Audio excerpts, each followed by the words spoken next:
Hello, everyone. It's Andrea, and welcome to this edition of Talks in the Car. My mom was an excellent gardener. She definitely had a green thumb. And growing up, I grew up in a suburban type of area, and we had a big yard, we had a big lawn, front and back, and my mother used to plant flowers absolutely everywhere. And part of the upkeep of the flower beds and the different things that she had was picking out the weeds. And that was an assignment that was handed over to my sister and I, which we absolutely hated, but it was absolutely something that was a requirement of us. And so my mom would spend a tremendous amount of time, particularly in the evenings, going through the flower beds, pruning and watering and fertilizing. At different times of the year, she would go to the different nurseries in our area and buy seasonal plants. We had plants in the house, we had plants outside, we had hanging plants. It was all about flowers and plants when I was growing up. But one thing I will say about that and how we can relate that to our spiritual lives is that in order to keep a plant living, you have to pay close attention to it. You have to know when to water it. You have to know when it needs to be repotted.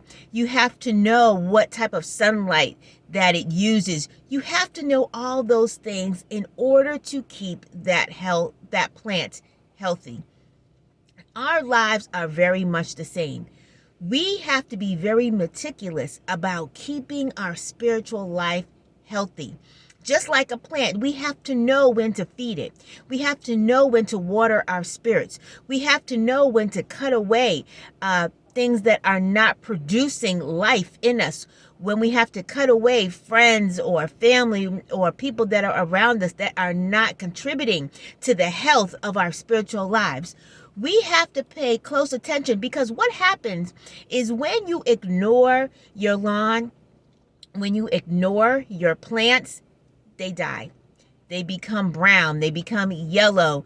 They are not healthy. They no longer produce life. And our spiritual lives is exactly the same.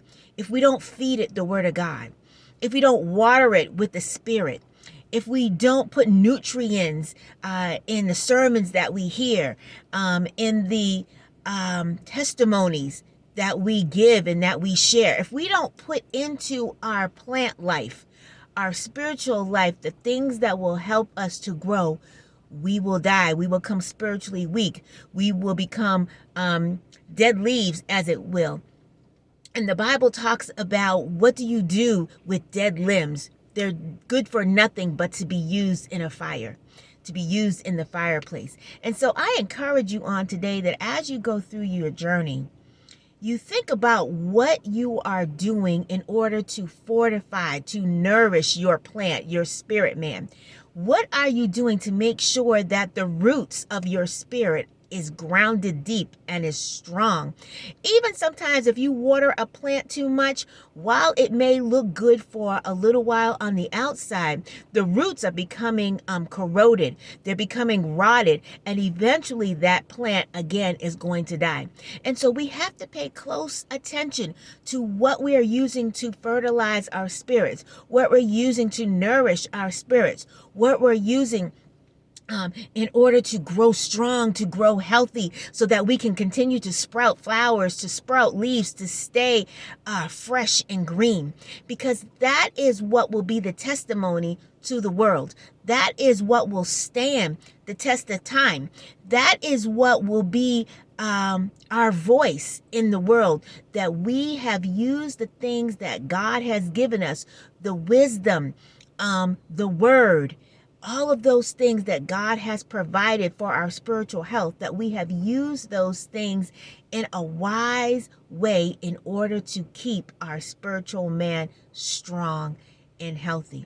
So I encourage you on today, look at what you are using to fortify your spirit man, and make sure that the things that you are doing, the watering, the sunlight, the nurturing, the pruning, all of those things. Make sure you are doing the things that will keep you strong and healthy in God. Have a wonderful, wonderful day, and we will see you next time on Talks in the Car.